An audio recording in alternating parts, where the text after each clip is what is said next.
Good evening, ladies and gentlemen. Welcome to the City of Fort Walton Beach regular meeting of the local planning agency, Thursday, the 5th of March, 2026 at 5:30 p.m. in the City Council chambers. At this time, I'd like to call the meeting to order, and all those that can stand, we'd like to say the Pledge of Allegiance, please. I pledge allegiance to the flag of the United States of America and to the republic for which it stands, one nation, under God, indivisible, with liberty and justice for all. Thank you. At this time, I'd like to receive a motion, please, for approval of the agenda. Are there any amendments to the agenda, Mr. Gibson, before we vote? Okay. Oh, I'm sorry. Roll call, right? Yeah. I always miss roll call. Okay. Tom, you want to start? Tom Shannon. Steve Coates. Sam Kincaid. Robert Rennie. Todd Wynn. Janet Wilson. James McPherson. Okay, we've completed roll call. Now, if there's a motion to approval of the agenda. Motion to approve.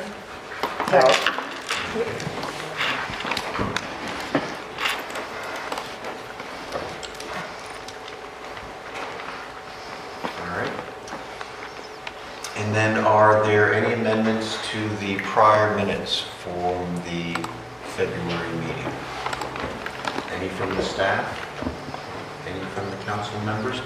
Okay, at this time, can I have a motion, please, to approve the minutes of the February regular meeting of the local planning agency? Motion to approve. I'll second. Thank you.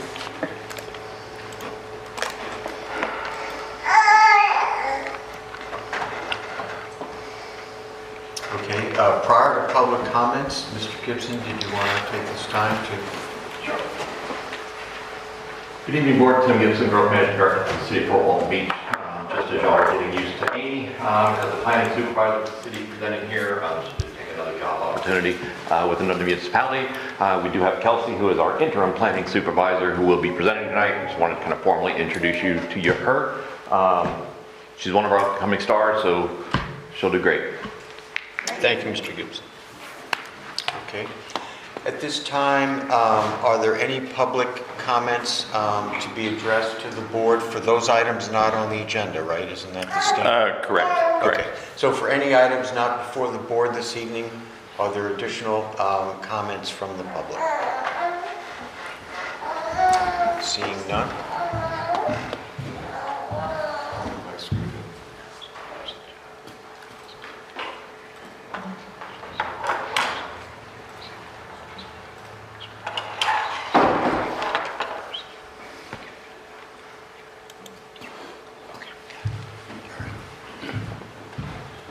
Okay.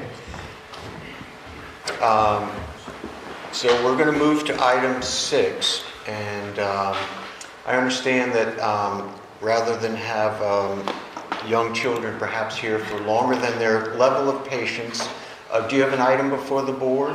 I'm number 4. Number 4. Yes, we're a long way. Okay, can we move that up to 6.1 so That that... would be wonderful, thank you. Okay. Anybody have a... No Okay. I objection. think you'd have to make a motion. Yeah, you should technically make a Right. motion. So can I have a motion, please? Move them 4.1 to the next. 6.4. 6.4 6.4, 6.1. Thank to... you. Thank you. Okay. Second. Okay. And is that just a hand vote? Okay.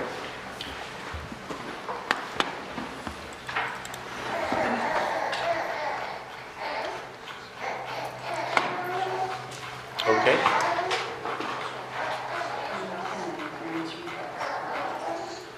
The motion passes to move 6.4 to 6.1. And now that we're considering 6.4, Mr. Rennie, I guess before they get up to present staff, I need us to do the ex parte communication Right. Yes. colloquy to all the various board members. So Mr. Cannon, have you had any communications with any member of the public or anyone else other than staff about this 578 Lombre Circle matter tonight? No, I haven't. And Mr. Coates? No, I haven't. Ms. Kincaid? No. Mr. Rennie? Nope. Mr. Wynn? No. Ms. Wilson? Yes. Mr. McPherson? No. Okay, so there's been no ex parte communications. Staff, whenever you're ready. So. And actually, I guess I need to put you under oath as well. So, and ma'am, are you going to be testifying on this matter? This is y'all's variance. Mine, Yeah. yeah. Do I need to? Yeah, you put under oath, so if you don't mind standing. All right. Do you swear to tell the truth, whole truth, nothing but the truth, so help you God? I do. Okay, all right, you're under oath now. So when you come up here, your testimony will mean something at that point. Okay. Good evening. As Tim introduced me, I'm Kelsey Roberts, the interim planning supervisor for the city of Fort Walton Beach. I am here tonight to present the variance request to easement and setback requirements for 578 La Hombre Circle Northeast. The registered owners are Haley and Angel Castaneda. They are requesting to vary from the northern side and rear setbacks, to request 5 foot reduced to a 2 foot setback, as well as to vary from the LDC requirement stating that permanent accessory structures shall not be located within or on any required easement. Some background on the pool that they are requesting this for: it was built in 1992, with the decking being 4.5 feet from the north side and 3.4 feet from the rear property line. So the property owners met with us on January of this year and discussed plans for a screened enclosure on their pool. They're requesting a screen enclosure, obviously for safety for their young children. And with the proximity of the existing pool decking to the property line, it would not allow for that screen enclosure to be built without cutting off their access to the pool ladder. So again, they are requesting to reduce that 5 foot rear and side yard setbacks to 2 feet and to remove the restriction on easements. According to section 8.2.1 of the city's land development code, purpose of a variance is to provide a means to grant permission to depart from the standards of a zoning district where unique characteristics of a parcel together with the imposition of specific regulations result in a hardship. Section 8.2.2 also states, in order for an application for a variance to be approved or approved with conditions, the LPA must find a positive finding based on the evidence submitted for each of the 9 criteria in our code. So going through the first of the 9 criteria, the need for the proposed variance is due to the unusual or unique physical shape, size, or configuration of the development site. We find that this property is of unique shape. It's a diamond-shaped lot with very narrow frontage. Section 2.3.2, the second criteria, says a literal interpretation and application of the provisions of this LDC would deprive the property owner of rights commonly enjoyed by others in the same zoning district. Staff finds the literal interpretation of the code would not result in a hardship for the property owner, as setback and easement requirements are enforced for all properties regardless of zoning district. 2.3.3, third criteria, special conditions are not the result of actions of the property owner and not based solely on a desire to reduce development costs. Staff finds that the special conditions are not the result of the property owner. The pool was built in 1992 prior to the current property owners purchasing in 2025. However, staff does find that the proposed installation of the screen enclosure is the desire of the current property owner. Section 2.3.4, the fourth criteria, says approval of the proposed variance would not provide any special privilege that is denied to other development sites in the same district. Staff finds that granting this variance would result in a special privilege, as setback and easement requirements, again, are enforced on all properties regardless of the zoning district. 2.3.5, the proposed variance is the minimum variance that results in reasonable use of the land, building, or structure. Staff finds that this is the minimum variance required for the property owners to have a screen enclosure as they desire. 2.3.6 states that approval of the proposed variance shall ensure compatibility of the resulting development. Staff finds that this would not be compatible with the surrounding neighborhood. The adjacent property to the north is heavily wooded and therefore would not as likely be impacted by a screen enclosure 2 feet from the property line.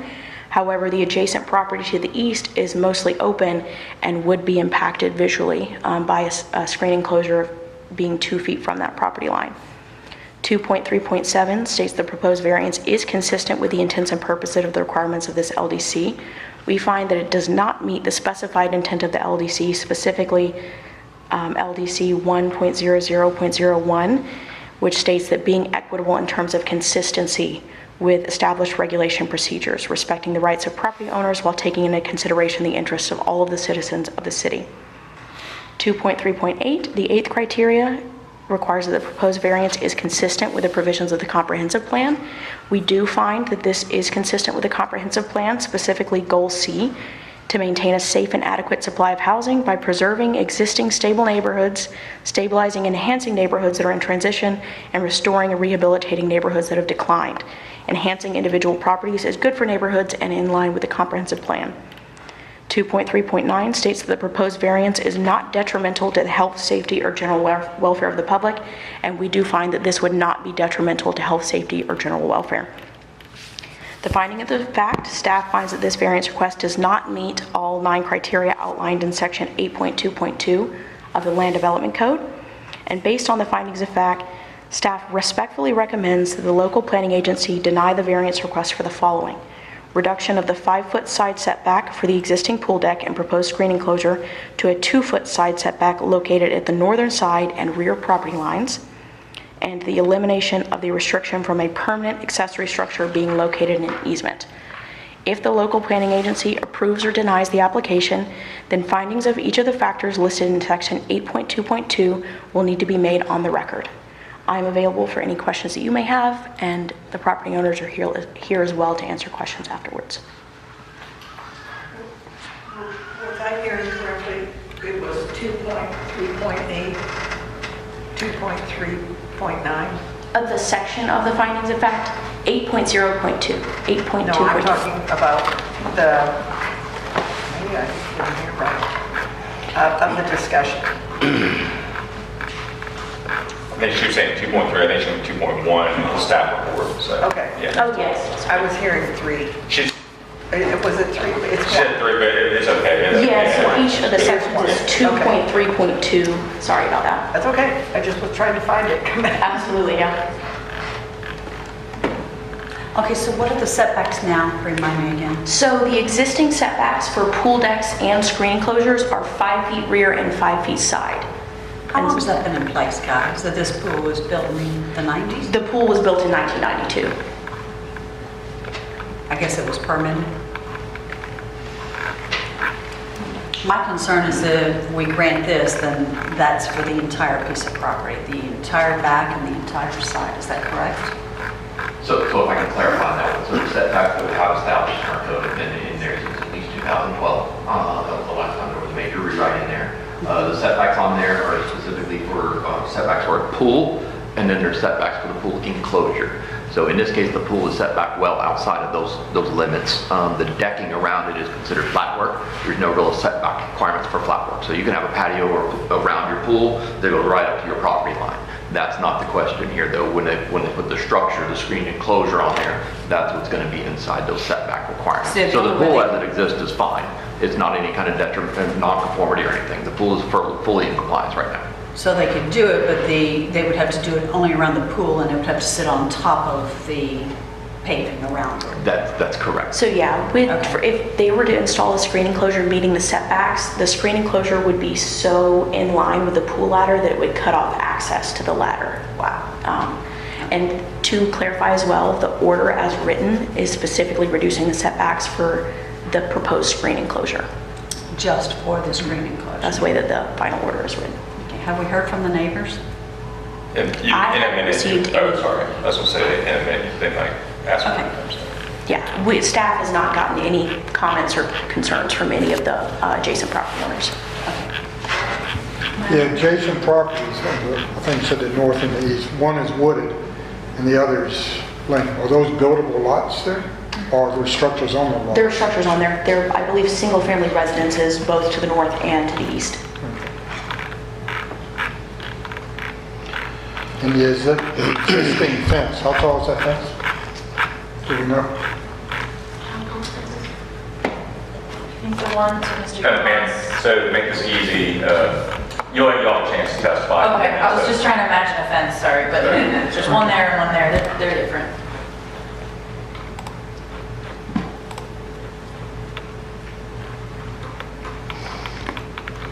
I have questions. I don't have any more questions. Anybody else have questions? So, Not for staff. So I think the applicant can now come up and present her case, so. If I can interject one thing real quick, I apologize, I missed this whenever this was going through and everything on here. So in the event, and we've seen this in the past in here, if you do approve the variance to, for the structure to be in the easement, we just want to stress though that if in the future there's no utilities or anything in there, but as we've always done in there, is this easement will still continue, and if it does need to be utilized by the city, then the structure would have to be removed at the owner's expense in there. I just want to make sure that goes clear and on the record for everyone that the easement would still remain regardless. The order will say that too, correct? It does not yet, but we can modify it to say that, yes. And Ms. Castaneda, you need to come up and identify yourself on the microphone. I have a question for staff real quick. Where are these, or anybody, there's attachments here that are, just say that's a JPEG, neighbor 2, neighbor 1, statement, and an image that aren't in here. Or am I missing something? Yeah, it's on page 2 of the applicant, the application. Oh, sorry. There's this is all these 4 things. It says documents uploaded. That's the stuff that's above it. Page 4. There's no neighbor. So I mean, it's on page 64. It looks like there's more. Is there more to this? So page 64 of the PDF document. Yeah. Is there more? Is there more, or is that just Those documents were there. Give me one. See if I can do that.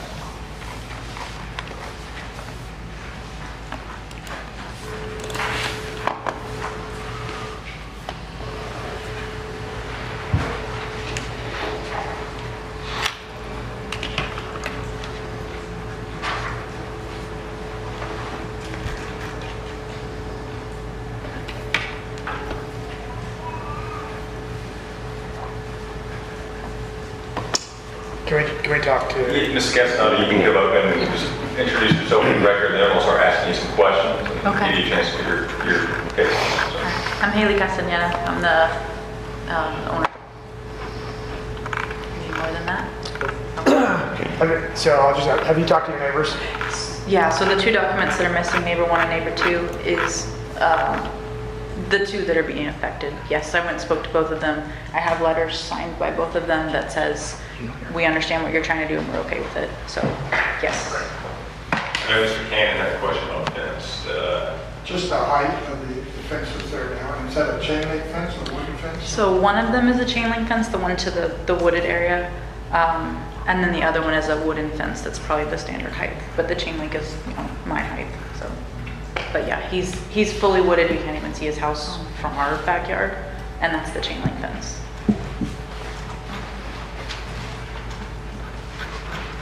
And then the other document that's missing, one, we just provided a general statement that basically says about that utility easement.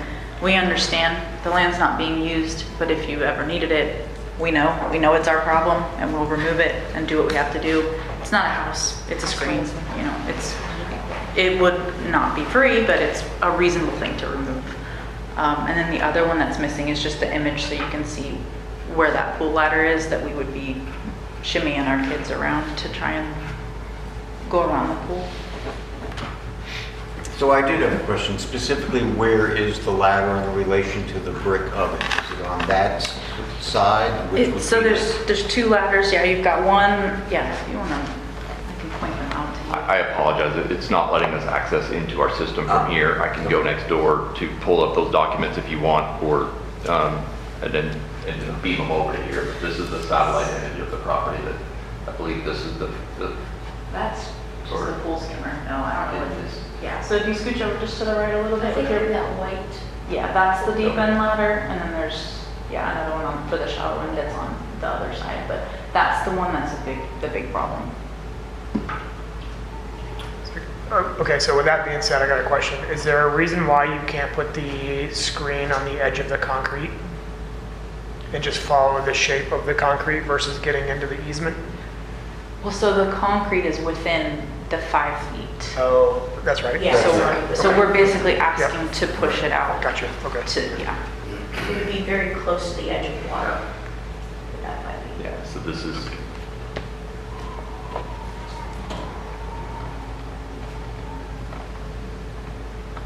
It doesn't have the exact measurements on here, but it is within that. And you were saying, Tim, that the concrete itself can be within the 5 feet? I believe it is, yes. Okay. And for clarification, she did say there's a statement in here, and she put it on the record, that they are stipulating to, on that condition of the easement. Yep. They're well aware that they would have to remove the structure. Okay. I don't have any questions. Does anybody from the panel have any additional questions? I don't have any other question. I was just wanting to see what the statements were, really. Yeah, why are those not included in our package, John? Yeah, let me run next door if you. I mean, y'all both read them, obviously. 3-4 minutes? Why don't you just take it, yeah, I think we can wait, right, for 10 minutes? Ms. Castanano, you can be seated for a few minutes if you want to, yeah.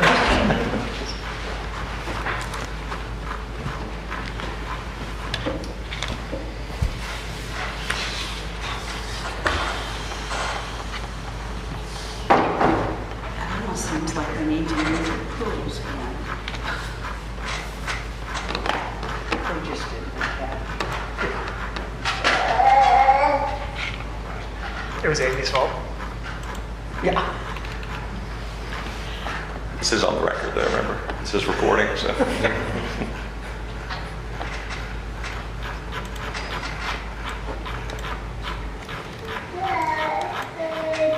Cute family. It's a cute family. That's right. We're missing my 12-year-old daughter.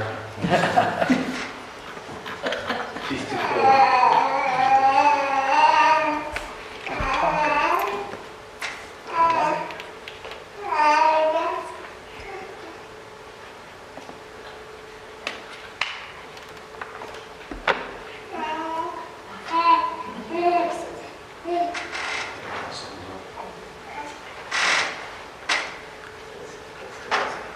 He just wanted mom, that's what it was.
I think I've been working on my cardio.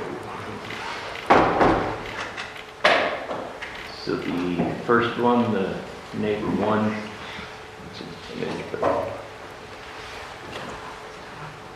Let me know if you can read that. Yeah. There's no way we can read that. Help us out. Well, that's pretty good. That's pretty good. So this one here, and then this one was signed by Jonathan. I'm sure they can clarify who this is from. But this was one of them. The second neighbor had a similar one. Fairway Court, this appears to be the one in the rear. I can't read it that far.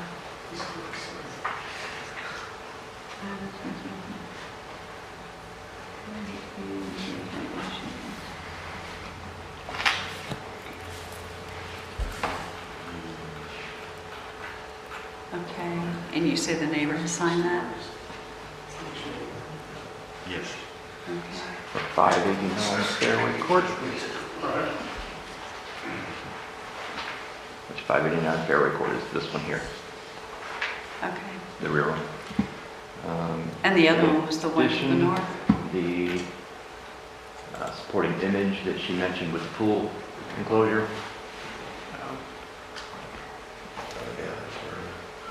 Oh, that's not even as complicated as I thought it was. Well, what's the edge? Like, I'm guessing the edge of those pavers is, you still need more though, I guess. That's, what, 5 feet? 5 foot, they're indicating on here is the dash line here. Oh, okay, okay. About 4.5 feet here. Okay. Yeah, that's, And so were they looking at putting it right at that 4.5 feet, or are they taking it to the property line? 2 feet. 2 feet. to 2 feet off the property line, which would give you, what, 4 feet probably to walk? Okay. Yeah, what would you think? And then the other document, the supporting statement. This is from the property owners.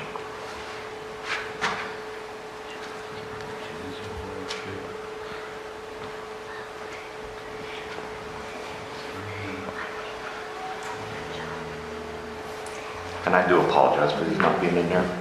That was an oversight. We'll get that in the actual minutes of the party.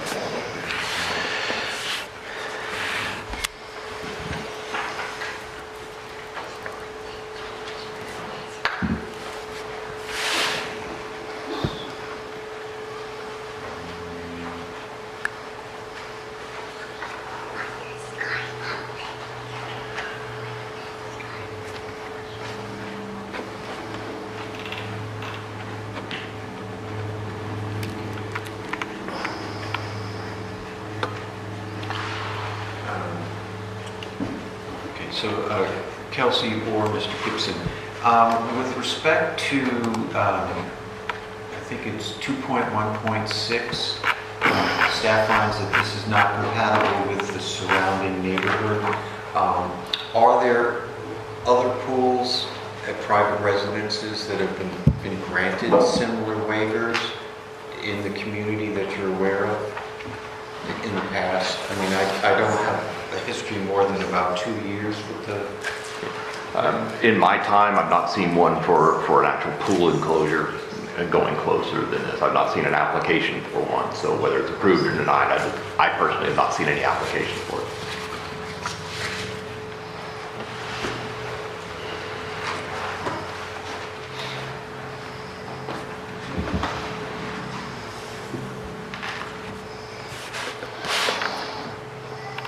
And do you have any further questions for Ms. Castellano? Okay. Now, I have a question for staff. So we're going to put this into the language such that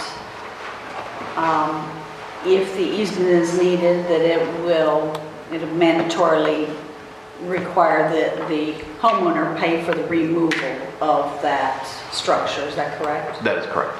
Okay. Because I want to make sure it's one thing if they've written a letter, but if they don't own the property 10 years down the road and we need it. We've done this a few times in the past. This one just, I did not catch it on there in time for this one. But we've done this a few times where the board has approved a variance for a structure to be in there. And it's always with that understanding that if they're not vacating the easement, which would go to city council, then they would still be subject to it if the city didn't have a need for that easement. Okay. We don't have any planned need for it at this point, though. Okay. All right. That makes sense. So just to be clear for myself, so under section 8.02.02, there are 9 specific paragraphs that have been addressed. My understanding is that paragraph 2.1.2, 2.1.5, and 2.1.7 are what the planning board is looking at as far as deciding that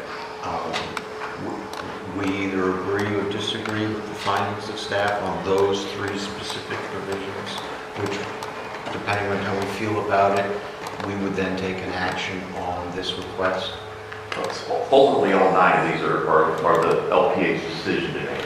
That's where it's clear in the code that, I mean, it's up to the 9 to you all as a board to make a finding on all 9 of those criteria. This is simply staff's presentation of this and our opinion of this. Sometimes it differs from the applicant's decision, but that's why it also all comes to this board. Staff simply review these things from a matter of, does this comply with the code and our opinion on there. Really our no opinion on whether this is a good idea, bad idea, or whether we think it's smart, bad. This is just simply, do we feel like this complies with the code? It's very rare that you're going to have staff actually recommending approval of a variance. It's very difficult to meet all 9 of those criteria. Right. And to add to that, so if y'all do make a motion to grant the variance, then I'll just make sure in your motion that you don't have to actually read out all the 9 criteria. I'll just say you're basing this on the 9 criteria. Where it becomes important, in which y'all have denied some variances in the past, I'll ask you to specify which ground you're denying it on, because we need to have a clean record in case that individual appeals to the... Right. And what I'm attempting to clarify is, of the 9 here, I believe 212, 215, and 217 were where staff have specific, is the basis of the recommendation from the staff of denial of the request, was those 3 specific requirements of section 8.02.02. Yes, so we did not find a positive finding for, it says the literal interpretation, application, and provisions of this LDC would deprive the property owner of property rights commonly enjoyed by other properties. 212. That's one. The special privilege, approval of proposed variance shall not provide to the property any special privilege. That was one that we did not make a positive finding on. And then the compatibility. Or there are actually 4. Compatibility as well as meeting the specified intent of the LDC. And Kelsey, could you give me the numbers then? So is it, it's 212, you said 214? Mine's 2.3. I don't know. It's weird. Right, 214 is special privilege, right? Mine's numbered a bit differently.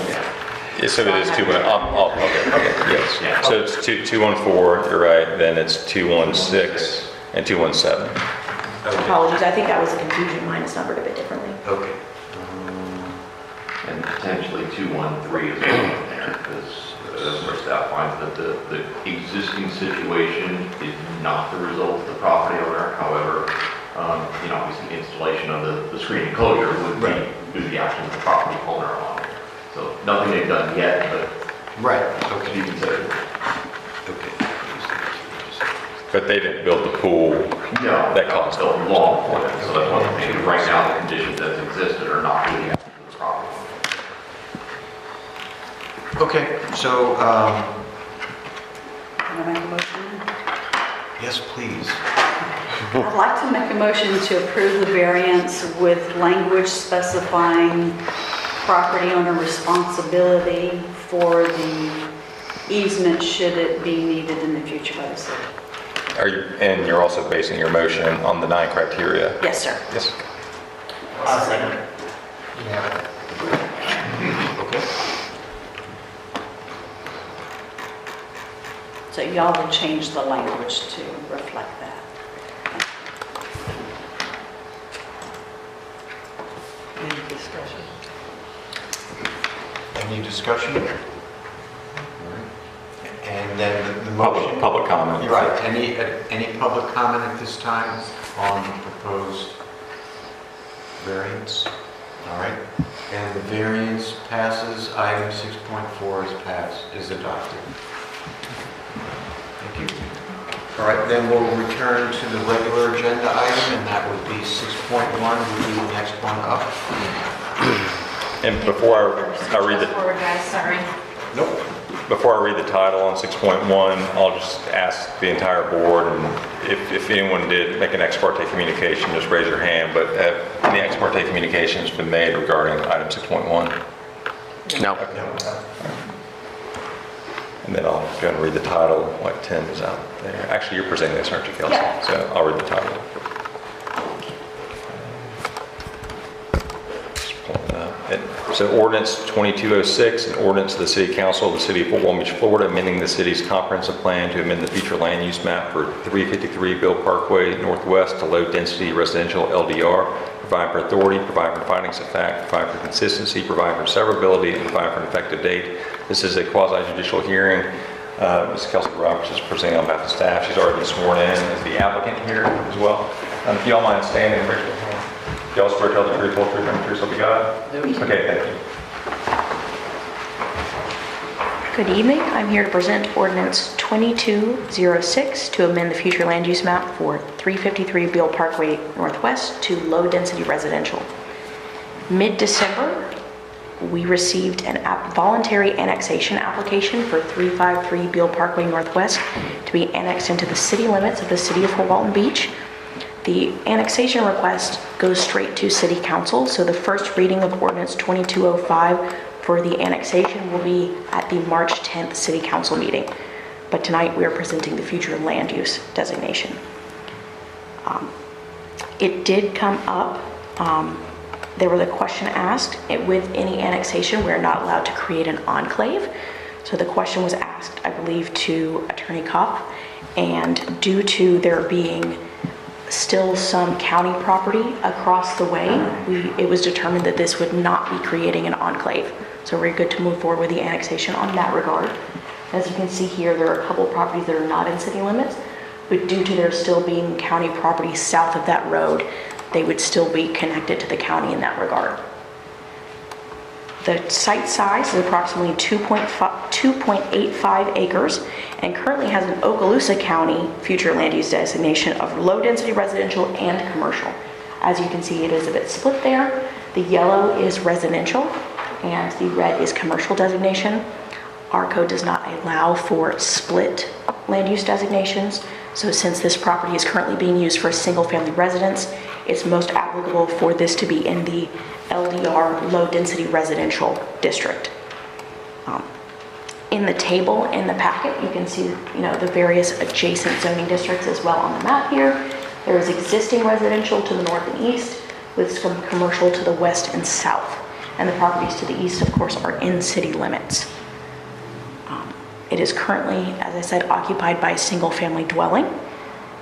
And staff does find that the future land use designation of low density residential is compatible with the surrounding area. It is consistent with the city's comprehensive plan and land development code and is not located within an area of critical state concern.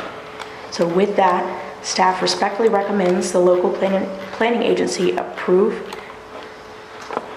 recommend City Council adoption of ordinance 2206 to amend the city's future land use map to designate the future land use for 353 Beale Parkway Northwest as low density residential LDR.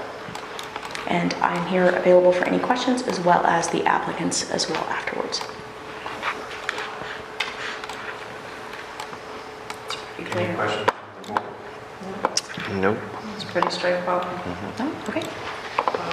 At this time, would the requesters like to make a statement to the board?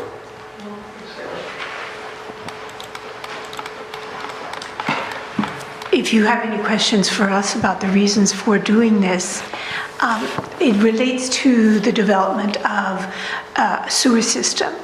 Presently, the property is in the Okaloosa County district, and we have Okaloosa County water on the property.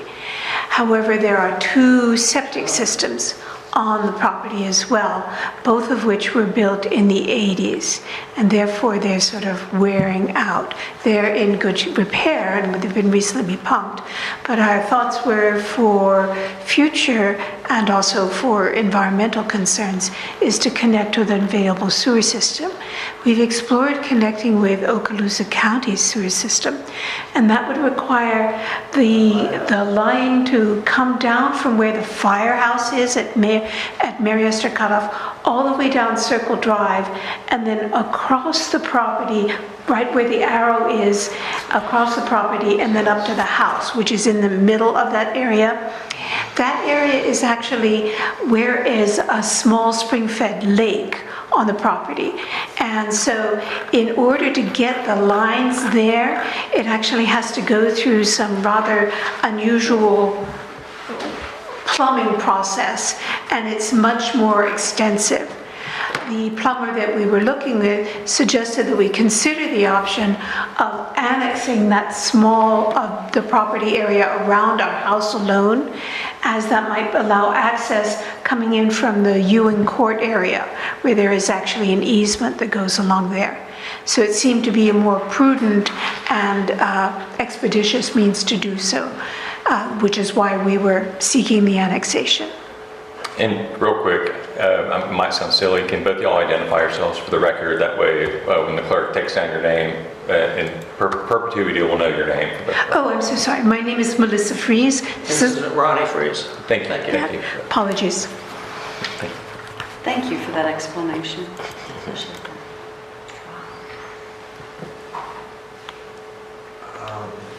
So I have a question.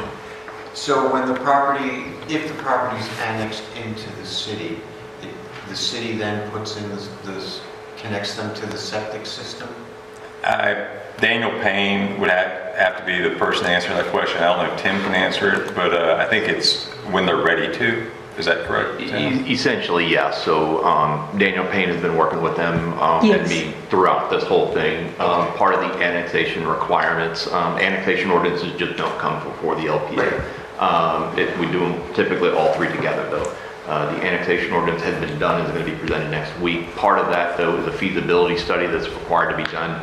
Part of planning does it, and part of public works does it in there. Basically showing that, hey, we can actually provide utility to this property and how we're going to go about doing that. So yeah, it's a process to work in there that they will be connecting to city utilities. It's not like it's going to be, you know, okay, we annex you in 2 weeks, you got another week to get connected or anything. It's not going to work on that, but it's going to be a process to work through that. But that is the plan. Okay. All right, that's my question. Anybody else have any other questions? Nope. Anybody from the public wish to speak on this issue?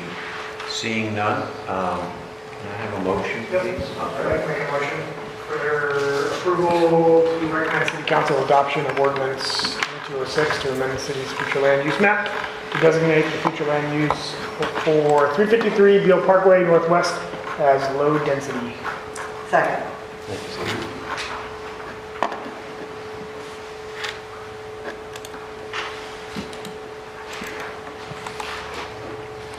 Welcome. Thank you. Thank you very much. So the motion carries. Ordinance 2206 was adopted. And then next ordinance 2207, same folks, but it's the corresponding update to the zoning, correct, on this one? And this is ordinance 2207, an ordinance of the City Council of the City of Fort Walton Beach, Florida, provide for authority, provide for findings of fact, provide for property described as 353 Beale Parkway Northwest, more particularly described in the body of the ordinance to be zoned R1, single-family residential zoning district, provide for the amendment of the effective portion of the official zoning map, provide for severability, and provide for effective date.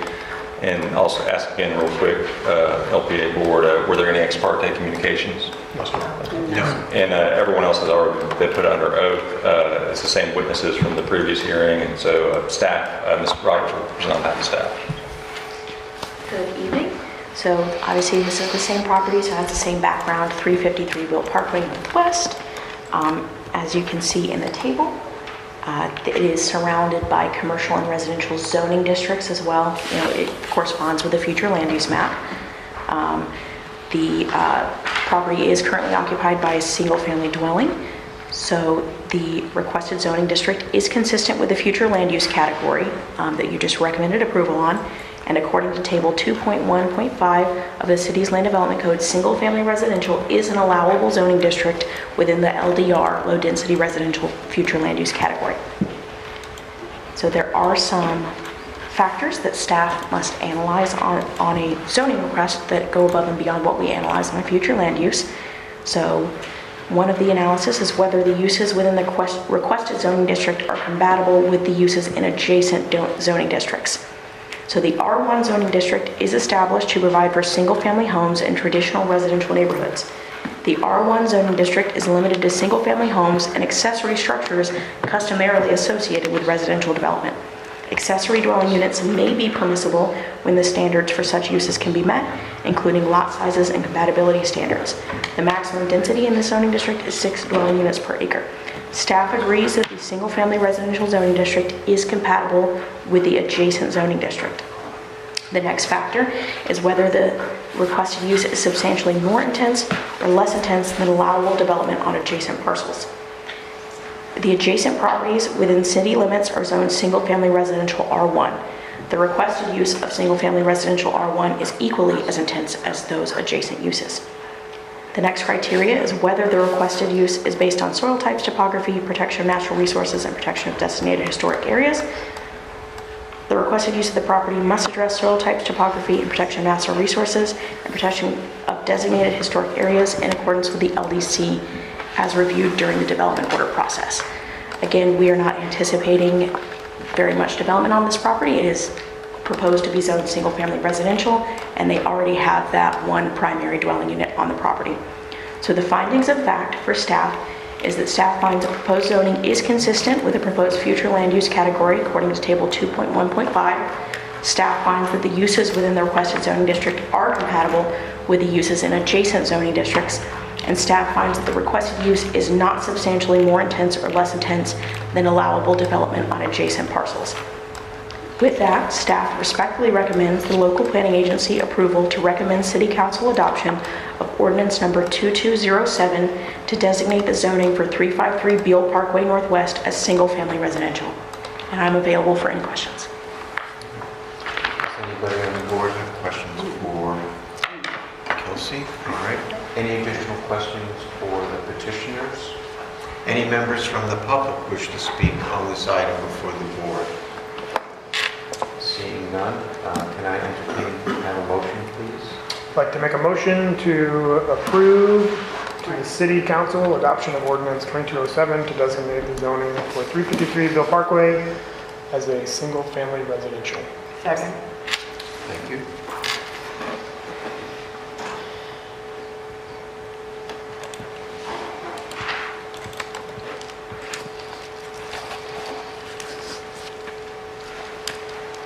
And item 6.2, ordinance 2207 is adopted by the planning agency. Thank you. Thank you very much. Thank you. You're welcome. Good luck.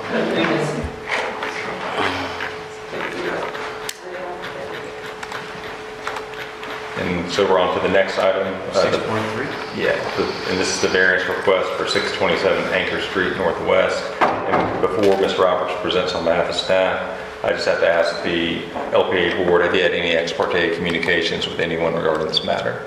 No. No, I haven't. And then Ms. Roberts has already been put on her oath, so I'll ask applicants to just please stand. Richard, you all swear to tell the truth, whole truth, and the truth, so help you God? Okay, thank you. Okay, Ms. Roberts. I am presenting tonight a variance request to the side setback requirements at 627 Anchor Street Northwest. For some background, the registered property owners are Anchor Street Partners LLC, and on January 13th, we received an application for a variance. Variance being requested is to reduce the side yard setback from 10 feet to 3.5 feet.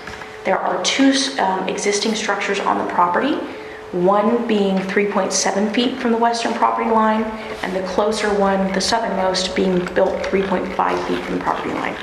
Both structures were built in 1972 and have been in existence and operation since then. So with this request, the property owners are wanting to get the buildings into compliance. The LDC Table 4.3.1 states that in CTP zoning, the interior side yard setback should be 10 feet. And so with wanting to sell the property, they're wanting to sell it in compliance to ensure that any future property owners are allowed to, expand upon the building as necessary. So Land Development Code 8.1.2 states that any encroachment into a required setback of less than 10% is considered a benign nonconformity. As these existing structures are 65% into the side yard setback, they would be considered a detrimental nonconformity. What that means, per Land Development Code section 8.1.7, it says that any structure which is a detrimental conformity shall not be expanded. And for any modifications, a modification of the structure would have to be reviewed by you, the local planning agency. And so they're wanting to get this variance so that any future property owners would be able to make expansions. Obviously, the expansions would have to meet the requirements of the Land Development Code, but currently, even any expansions that would meet it are not allowed because the structures are considered detrimental nonconformities. So according to section 8.2.1 of the city's Land Development Code, purpose of a variance is to provide a means to grant permission to depart from the standards of the zoning district where unique characteristics of a parcel together with the imposition of specific regulations would result in a hardship. It also states that in order for an application of variance to be approved or denied, you'd have to make a positive finding based on the evidence submitted for each of the following criteria. The first is the need for the proposed variance is due to the unusual or unique physical shape, size, configuration, or other physical condition of the development site. Staff finds that this property is not of unusual or unique physical shape, size, or configuration. It's approximately 2.4 acres in size and is roughly rectangular shaped with similar lot dimensions and sizes to others in the CTP area.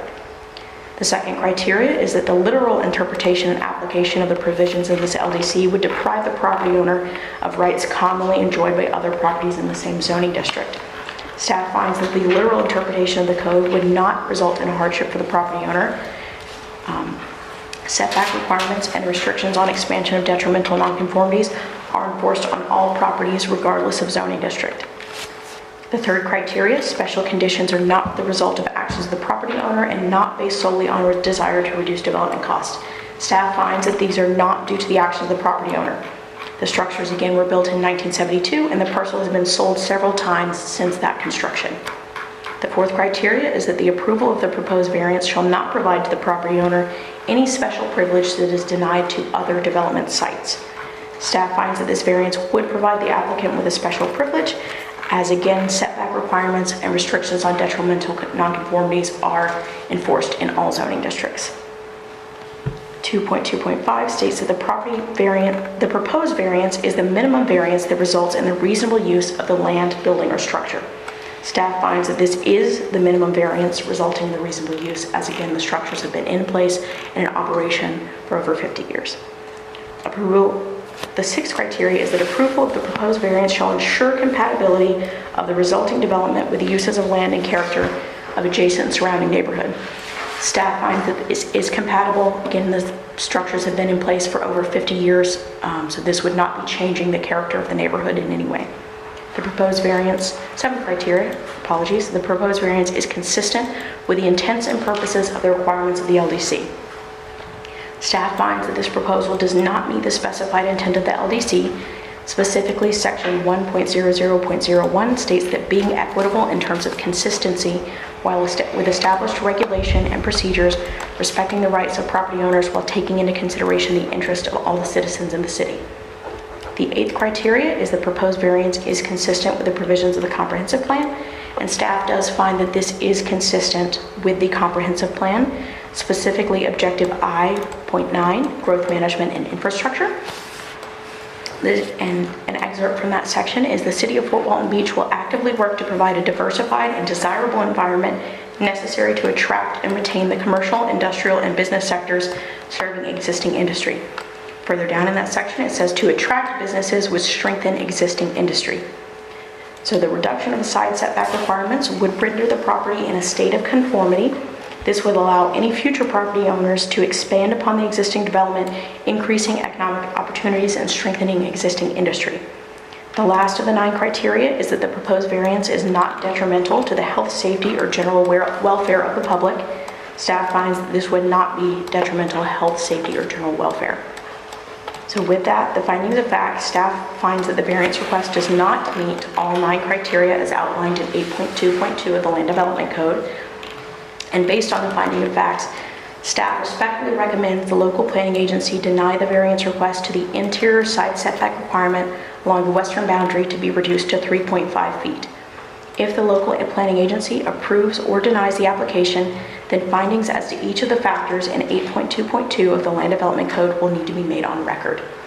I'm here for any questions you may have. So I have a question. So these 2 buildings obviously have been there for a long time. So are they grandfathered in under another LDC, like that allowed them to build that close to the property line? I believe it would just be that the standards were much different, and the permitting process was very different at the time. I'm not sure exactly what the side setbacks were back in 1972. So right now they would just be considered an existing detrimental nonconformity. So I'm wondering, I guess this is... So my question is, we approve this and they can build behind that to the north of it, back to that same point, is that correct? I believe that the final order was written to just allow the existing the variance for the setbacks on the existing building. The order's written that way, as she's saying. If the order's written that they can make changes to the current buildings and modify the current buildings, but they couldn't build another building right behind inside the setback. They'd have to come back and ask for another variance. Any other expansion or Just extension for would those have to 2 meet the buildings. code. It's just making sure the existing buildings are no longer considered detrimental. Okay. Oh, okay.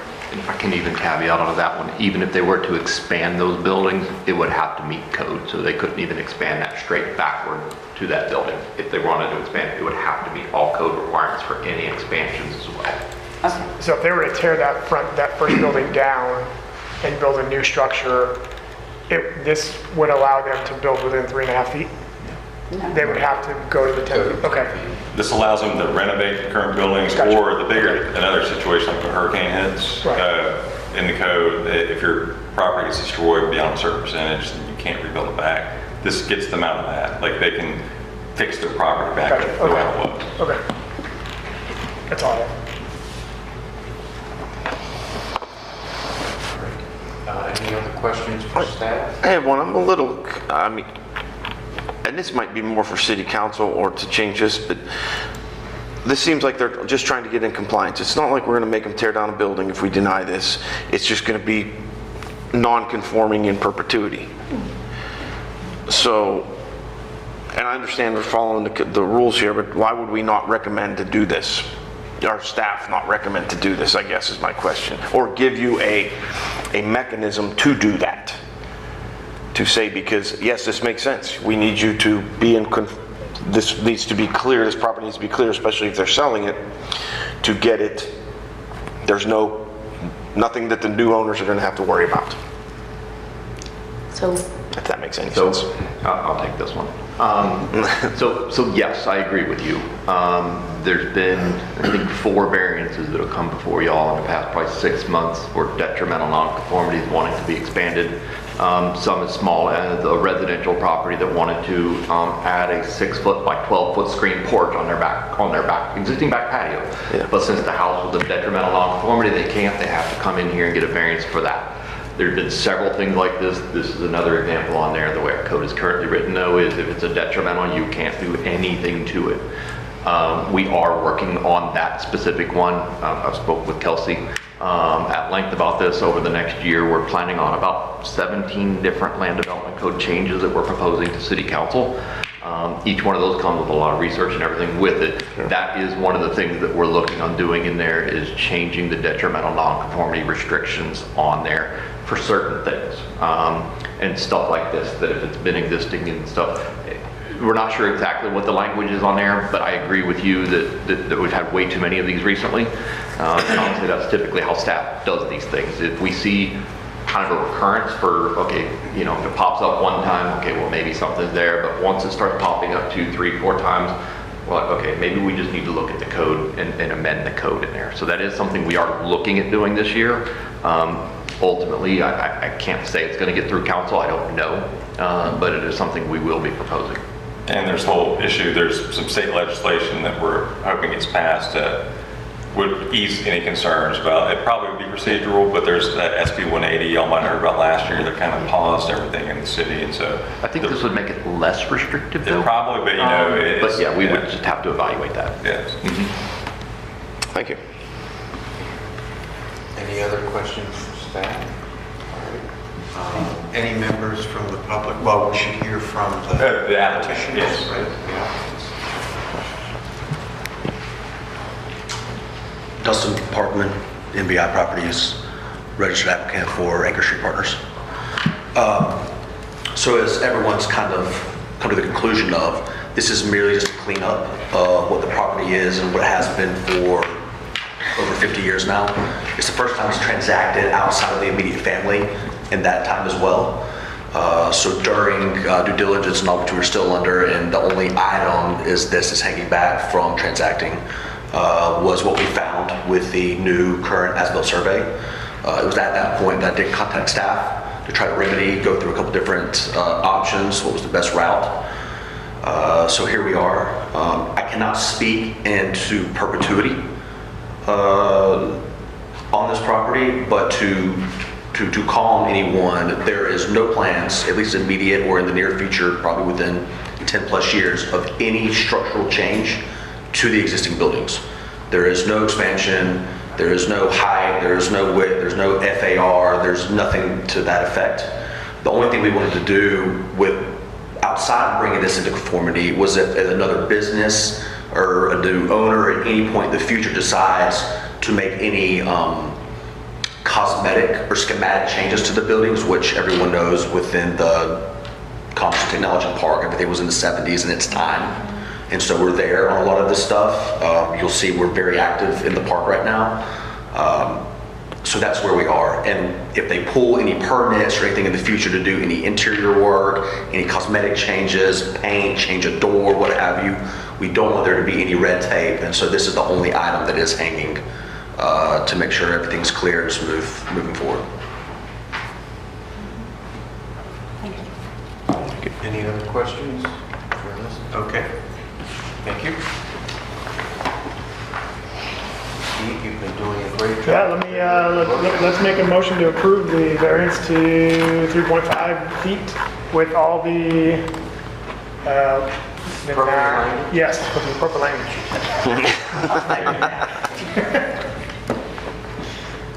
I'll second. Thank you.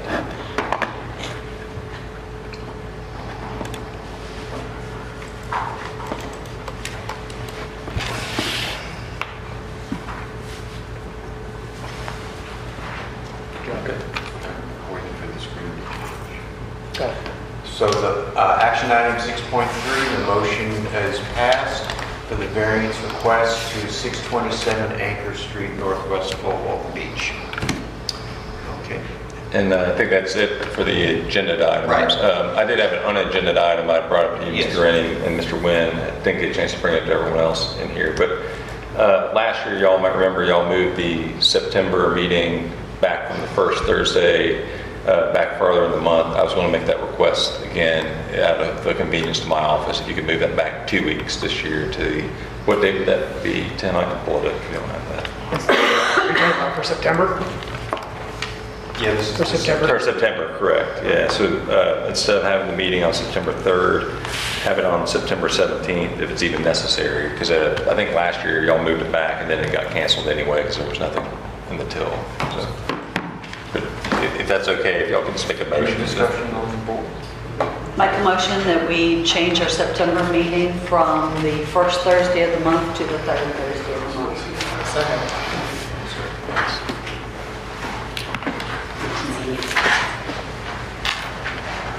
It's adopted. Thank you. Thank you very much. Any, Gibson, any other business before the board? Well, that's not the... Any board members? I have a question. Yes. Tim, this may be for you, and this may be the wrong venue. So the more that I'm getting familiar with city operations, I've noticed that we don't do a very good job of advertising these meetings to include the city council meetings.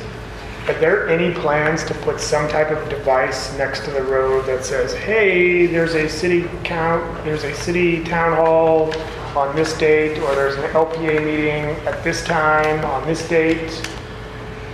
I understand there's a website, but not everybody has time to go to the website and look. But if there was like a marquee or something by the side of the road that said, hey, this Thursday, we're having a meeting, come check us out. I know me personally, like, I found out about this just happenstance. I had somebody in the local community reach out and be like, hey man, I think you would be good to go sit on the LPA. And I was like, I want nothing to do with politics. And they're like, it's not really politics. So I threw my name in a hat, and I'm super glad that I've got the chance to do this, because it's opened my eyes to things within the city. And because now I call this home, I should probably have some say outside of just being a voter, you know what I mean? So I would like to potentially petition somehow to put something out on the road to let the community know that we're having these meetings, or special meetings, or town hall meetings, or whatever. We can always, Tim and I can always, he can go talk to Jason, I can talk to council members, but the best thing for you to do, and that's helpful, and maybe if you showed up to a council meeting and made that, and I'm not saying, that's a good idea, but they always enjoy hearing from other folks other than us as well. Okay. It's not a bad idea. No, and I'd be happy to be at the council meeting as well. There has been some talk about a marquee of some sort out there. I don't know where that's going to go. There's also a lot of conversations about whether or not the city hall is going to stay here or they're going to build a new one. I don't know when and if that would happen. I don't know, but it is something we have in conversation, but I do absolutely agree with Mr. Burns. Okay. You'll get a lot more traction at city council discussing it with them, or just bringing it up individually with them. Or have a meeting conversation beforehand. I'm sorry? Have a meeting with the city manager beforehand to kind of set the... It wouldn't hurt. Yeah, it wouldn't hurt. I mean, he's always available for people and stuff, so, but I mean, I can bring it up with him as well, just let him know that this is a thought that's out there. Okay. It has historically, since I've been here, this is probably the second most ones. The only other one I think there was a lot of people here was when we were making changes to the short-term rental guidance in the land development code. We had a lot of people here for that one. And then for the livery vessel one, there was quite a few people in here. But other than that, there's rarely any public in here. It is advertised on our social media, posted on our website. There's newspaper ads with it. I mean, it's out there. The information is posted and available. I know our PIO does, like I said, publish every time there's a meeting. It's on the city's website. I don't know. But I think it's on Facebook too. I think they have before. I don't know if they do it every time. I've seen the city council Not this meeting, but for I council haven't meetings. seen the LPA meetings. Okay, that's a simple thing. They do post out there with I think they posted here's the meetings for the month. I don't know that they go and say, hey, tonight is an LPA meeting, but I can work with Devin on that one. People don't even know what the LPA is. Right. By the time that, but Can I ask a general question? Fairview Park, big rec center, they've got pickleball courts, tennis courts, soccer fields. Several times I see people playing soccer on the tennis courts. Is this something that is allowed? That would be a I question can't for our imagine rec you're not going to department. tear up the nets, is the reason I ask. Yeah, I don't know. I mean, I'd recommend bringing that up with the rec department. Yeah, I think that's Parks, and I actually think that they are And it's running usually after hours. So running who the do you clinic. call? I know, I think they're running a clinic there. It looks pretty well organized. I've driven by and was surprised that they were playing soccer on the tennis courts. Yeah, it's going to tear up the nets. It's not I was more worried about the surface, but... that as well. Right, but I think the city's actually running it. It has that look to it. The city is doing it? I kind of thought of it as like a youth soccer training camp. I don't want to get any staff members in trouble, but the council's very receptive to park issues typically. So if you brought that up to the council as well, they might inquire. That might be- Oh, we might- And also maybe Mr. Davis as well. That'd be a good Okay, call. that's just heading up Parks and Rec. Well, no, Mr. Davis is the city manager, but if you talk to him, then you might put you in contact with, is it Dave Flaherty? Is that- David Flaherty Yeah. is our new rec director. Good guy, he's hit the ground running, he's been here about 4 months now, I think, 3-4 months. Yeah. Reach out to him would be a good one on there. I can't speak to Parks and Rec. Yeah, next Thursday. It's always late in the evening, so it doesn't, it's suspect. What is it? Next Thursday at 5:30, no, next Thursday at 5 o'clock, they've hired an outside consultant agency to manage study the entire Elliott Point neighborhood traffic patterns. And that was just put, I saw that, somebody mentioned it to me. And I looked it up, and it's next Thursday at 5 o'clock, and it's the whole Elliott Point traffic study. And where's the? The meeting is going to be at the library at 5 o'clock Okay. on next Thursday. But the reason I mentioned it is I bet Mr. Davis would be there, so it would be an opportunity to talk. Unfortunately, I'll be in Ireland. Oh, darn. I don't know what the word is. So, thank you very much, everybody. It's the time to... You can hit the gavel whenever you're ready. Okay. Thank you. That's a good, thank you.